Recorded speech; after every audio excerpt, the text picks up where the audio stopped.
My dad was a referee. He's a referee, so he used to referee games, and I'm still passionate about the game. I love the game, although the way we play now, I don't think you can be passionate. Now, Peter Villiers actually was a very good coach. I wouldn't say, I think he wasn't a coach, I think he was more like a facilitator. And the players really loved him, really loved him. I mean, it was an incredible feeling amongst the players. And he allowed them freedom, which was very important, so the players could play the game.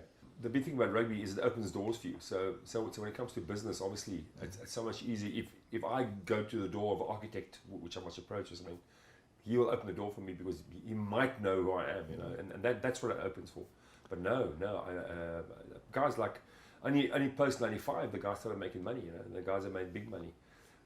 So those guys have done well, yeah. I mean, guys like Francois Steyn and these type of guys, you know, he had a 3-year contract now in Paris and Paris, and he made 21 million, which I think should be the way it should be.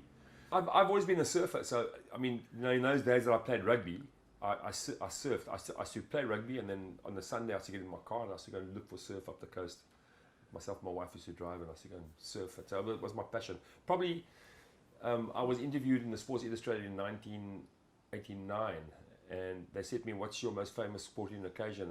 And I said, you know, like an 8-foot wave at Jeffreys Bay, and so the people weren't very they weren't very happy with me because I should have said the Tri Newlands or whatever. But it's always been my passion and love.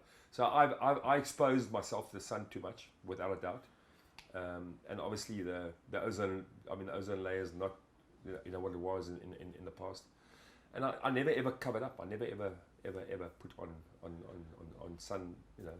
I had problems with my stomach and was sore all the time, and I went to my doctor and I kept on saying, and then eventually he said, look, it must be a gallbladder. So I went for a gallbladder operation. They pulled my gallbladder out, and it's very unique. In actual fact, it's most melanoma, which is my cancer, starts on the skin. So you'll see the mole will go badly, and normally what happens, most people, and because I've studied the thing, gone so deeply into it, and normally is a mole. Guys, don't worry about the mole. 6 months later, you go to a doctor and say something's wrong here, and he says, oh hell, it's a mole, and he cuts it out, but it's gone in so deep and it's gone inside your body.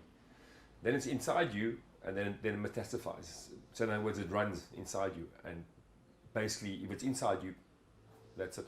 You're all over. They gave me 4 months to live. I didn't know that 3 years ago. And what happened? Well, this time last year, 3 years ago, I heard about the cancer.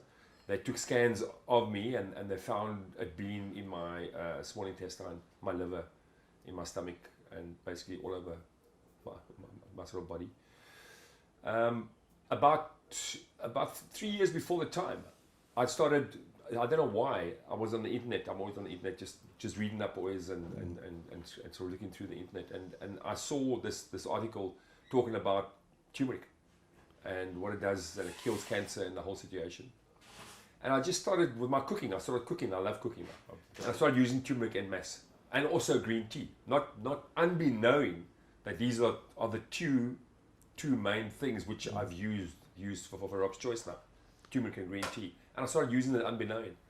And I actually, and then when I heard that I had the cancer and I was in a corner, I overdosed on turmeric and not green tea so much, but more turmeric. Overdosed it. I actually just threw it down my throat. I looked like a yellow, my whole mouth looked yellow all the time. For the first 2 weeks before I flew over to America for my treatment, I went there.